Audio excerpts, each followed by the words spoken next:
I'm Vikrant, and in this video, video lecture, we will start with a new point that is called as micturition. In the last videos, we studied about what are the abnormal compositions that are found in urine, what are the disorders of the kidneys, and in this point or in this video lecture, we will start with the point that is called as micturition. So basically, what is the definition of micturition? The expulsion. Expulge means to force out or to put out. So the expulsion of urine from the urinary bladder is called as the micturition. In the urinary bladder, we studied that urinary bladder is muscular in nature, and that muscle of the urinary bladder is called as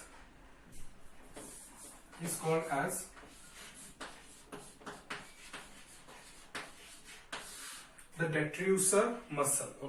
The muscle of the urinary bladder is a detrusor muscle, and this muscle is basically made up of three layers. The outer layer and the inner layer, they are made up of the longitudinal fibers, whereas the middle layer is made up of the smooth muscle fibers.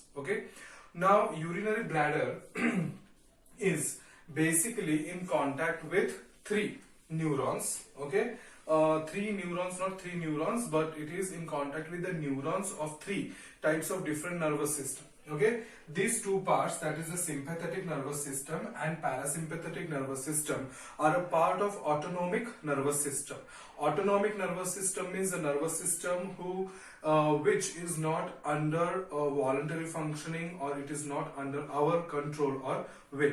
So that is the autonomic nervous system. Sympathetic nervous system and parasympathetic nervous system, and the another type of nervous system is called as the somatic nervous system. The somatic nervous system is under the voluntary functioning, or it is under our own control. Now when we talk about the sympathetic nervous system, the neurons of the sympathetic nervous system are in contact with the urinary bladder, which is muscular in nature, and it is a pear-shaped structure. Pear, the fruit pear that we know, it is a pear-shaped structure. Now when the sympathetic nervous system's neuron, when they get activated, what they do is that they are going to carry out relaxation of the urinary bladder muscles. So when the muscles of the urinary bladder are relaxed, from the ureter, the urine is going to come and get filled into the urinary bladder. At the same time, we studied that it has two openings. One is the internal opening, which is made up of the smooth muscles of the detrusor muscle, and one is the external opening, which is the urethral external opening. So the internal opening is under the control of sympathetic and parasympathetic nervous system. The internal opening, when we are talking about the sympathetic nervous system, because when the sympathetic nervous system is stimulated, when we are angry, when we are scared, when we are feared, हमें जब डर लगता है, हमें जब गुस्सा आता है, at that time the sympathetic nervous system is activated. At that time, the urinary bladder muscles, they are contracted. The urine comes and fall into the urinary bladder, and what happens with the internal sphincter is that the internal sphincter is constricted. So when the internal sphincter is constricted, the urine cannot come from the internal opening, and it cannot enter inside the urethra. Urethra is the next passage for the urine. So sympathetic nervous system is for relaxation of urinary bladder and contraction of the internal sphincter, because of which it is also called as a urinary bladder filler nervous system, because of which the urinary bladder is going to fill. What happens when the parasympathetic nervous system is activated? When the parasympathetic nervous system is activated, the urinary bladder muscles undergo contraction. So the urine is forced outside, and the internal opening relaxes, because of which the internal opening opens up. Internal sphincter opens. So at that time, the urine is forced, the internal sphincter is opened, and from there the urine from the urinary bladder comes into the urethra. So that is in case of the sympathetic nervous system and the parasympathetic nervous system. Next is what happens with the somatic nervous system. Somatic nervous system is under our control all the time. Because of the indications from the somatic nervous system, the external opening of the urethra is constricted and it is closed. But when the urine has to be passed under our control, we can control the closing and opening of the external sphincter. So that is under the control of the somatic nervous system. So this is all about the micturition. Micturition is the expulsion of urine from the urinary bladder. From the urinary bladder, the urine comes into urethra. From the urethra, it is expelled outside from the external opening. You have to remember that there are two openings. One is the internal sphincter and the another is the external sphincter. External sphincter is under the control of somatic nervous system. Internal sphincter is under the control of sympathetic and the parasympathetic nervous system. And the muscles of the urinary bladder are called as the detrusor muscles. Okay. So this is all about the micturition. The next point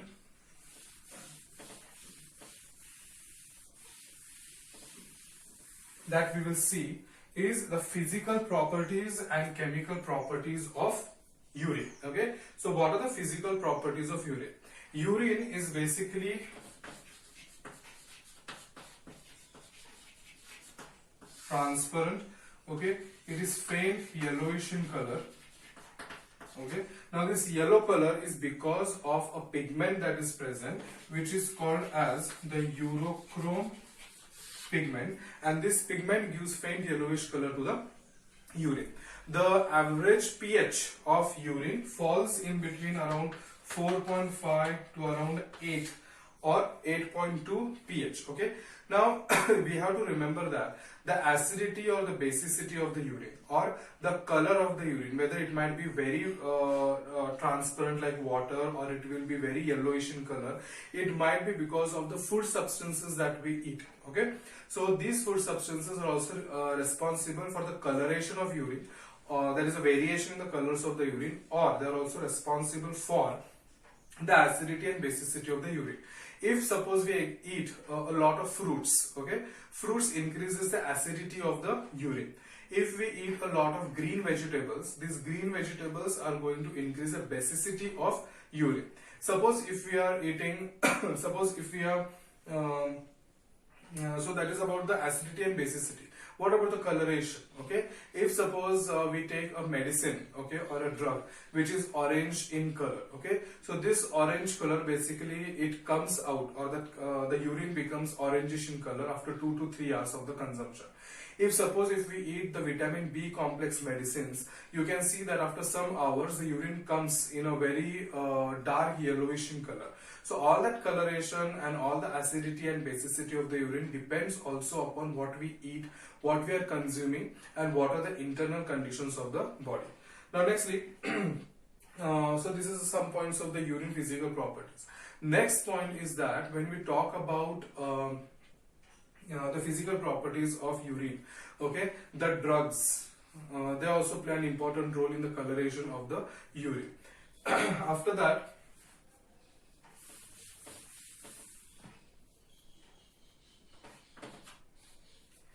these were some of the physical properties. When we talk about the gravity of the urine, the gravity is around 1.05 to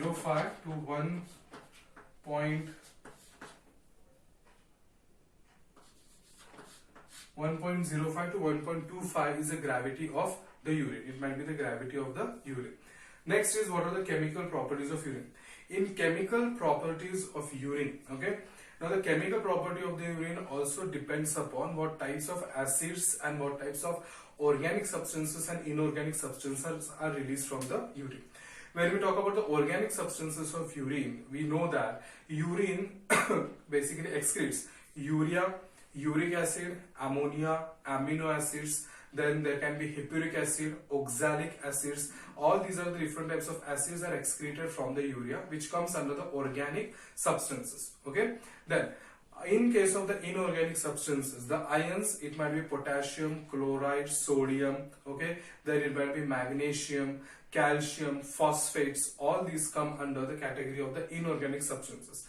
The heavy metals like lead, bismuth, copper, and arsenic, they also come in the category of inorganic substances. So these are some of the physical properties and chemical properties of urine. You have to remember that in the physical properties, the urine is yellowish in color because of the substance that is called as the urochrome. Okay, so remember these points. In the next video, we will study about a process that is called as hemodialysis, which is also called as the artificial kidney. Okay, if a person's both the kidneys are completely out of function or failed, at that time artificially with the help of a machine which is called as hemodialyzer, the blood is purified. Okay, so about the hemodialysis we will study in detail in the next video. Thank you.